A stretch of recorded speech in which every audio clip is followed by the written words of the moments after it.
Hello dear students, welcome back to my channel wisdom wells official.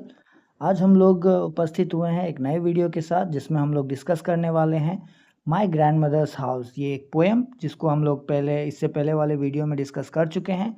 आज हम लोग my grandmother's house की summary को डिस्कस करने वाले हैं जो आपके एग्जामिनेशन के लिए काफ़ी इंपॉर्टेंट है, जो 5 मार्क्स के लिए पूछा जाता है।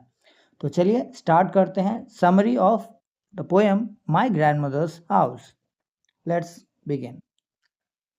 My Grandmother's House by Kamala Das is a nostalgic poem about the poet's childhood memories and the deep love she received from her grandmother.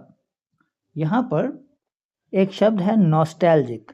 Nostalgic का मतलब होता है बीते समय को याद करना। तो ये कविता अपने पुराने समय को याद करते हुए बनाया गया है। ये माय ग्रैंडमदर्स हाउस जो है ये कमला दास के द्वारा लिखा गया कविता है ना। ये एक भावुक स्मृतिपूर्ण कविता है जिसमें जो हमारी पोएट्स जो कवयित्री हैं, इसमें अपने चाइल्डहुड मेमोरीज, चाइल्डहुड यानी बचपन की जो मेमोरीज हैं, यादें हैं, है ना, और जो डीप लव, जो गहरी उनकी प्रेम है, उस प्रेम को जो कि उन्होंने अपने ग्रैंड मदर यानी दादी से प्राप्त की थी, उस चीज़ को वो याद कर रही होती हैं। ओके, तो यहाँ पर इस पूरे पंक्ति का मीनिंग है कि माय ग्रैंडमदर्स हाउस एक भावुक कविता है जिसमें जो हमारी कवयित्री हैं कमला दास, वो अपने बचपन की यादों और अपनी दादी से मिले गहरे प्रेम को याद करती हैं। The grandmother's house was a place of warmth, happiness and unconditional affection.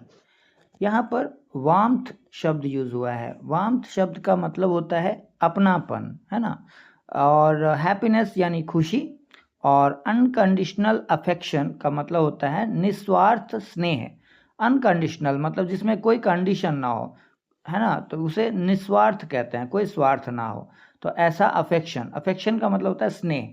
तो इस पूरे पंक्ति का मीनिंग है कि दादी का घर प्रेम, अपनापन, खुशी और निस्वार्थ स्नेह का प्रतीक है। After her grandmother's death, the house became empty, silent and lifeless. यहाँ जो एम्प्टी है, एम्प्टी का मतलब होता है सूना हो जाना, है ना। साइलेंट यानी शांत, और लाइफलेस मतलब जीवनहीन। तो after her grand mother's death, तो वो जो घर था उनके दादी के मृत्यु के बाद वो घर पूरी तरह से एम्प्टी हो गया, यानी सूना पड़ गया। साइलेंट यानी शांत हो गया, और लाइफलेस यानी जीवनहीन हो गया। यानी दादी के मृत्यु के बाद वह घर सूना, शांत और जीवनहीन हो गया। The poet misses those happy days and wishes to return to the house even though it is now deserted.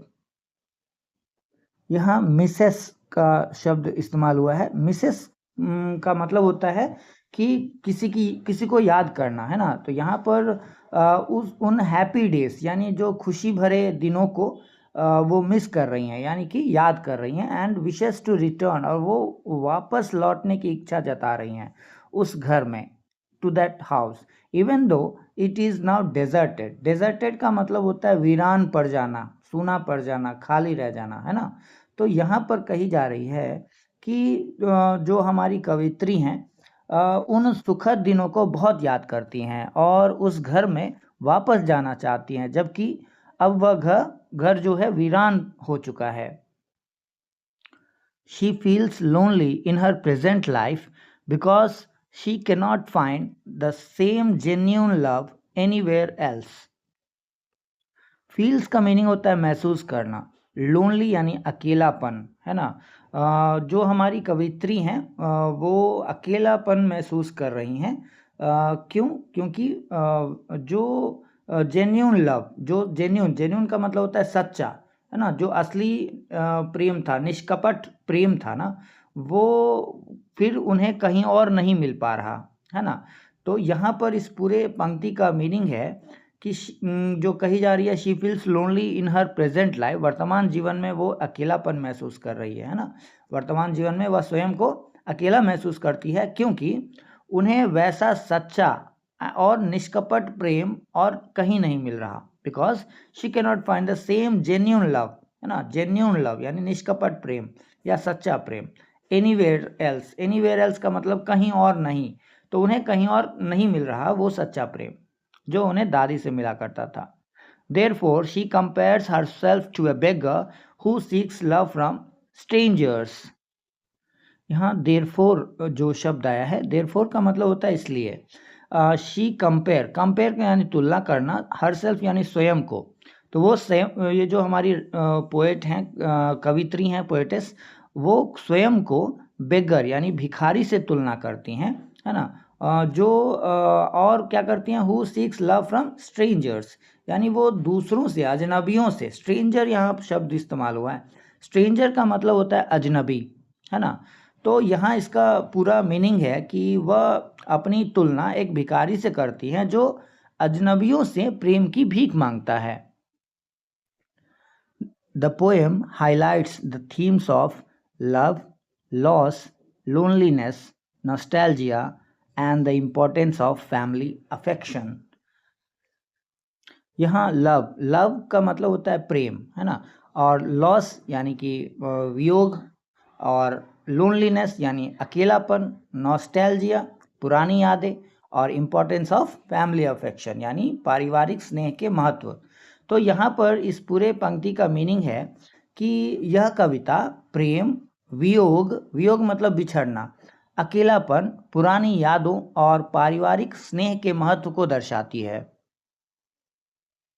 Through simple yet powerful images, Kamala Das shows that childhood memories and true love remain unforgettable throughout life.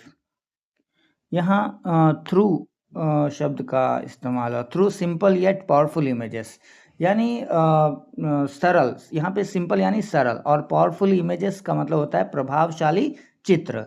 और कुछ शब्द आए हैं जैसे childhood memory बचपन की यादें, और अनफॉरगेटेबल का मतलब होता है जिसे आप भुला नहीं पाएंगे, है ना, थ्रू आउट लाइफ यानी जीवन भर। अब यहाँ इस पूरे पंक्ति का मीनिंग निकलता है कि सरल लेकिन प्रभावशाली चित्रों के माध्यम से कमला दास यह बताती हैं कि बचपन की यादें और सच्चा प्रेम जीवन भर कभी भुलाए नहीं जा सकते। आशा है यह समरी आपने अच्छे से समझा होगा।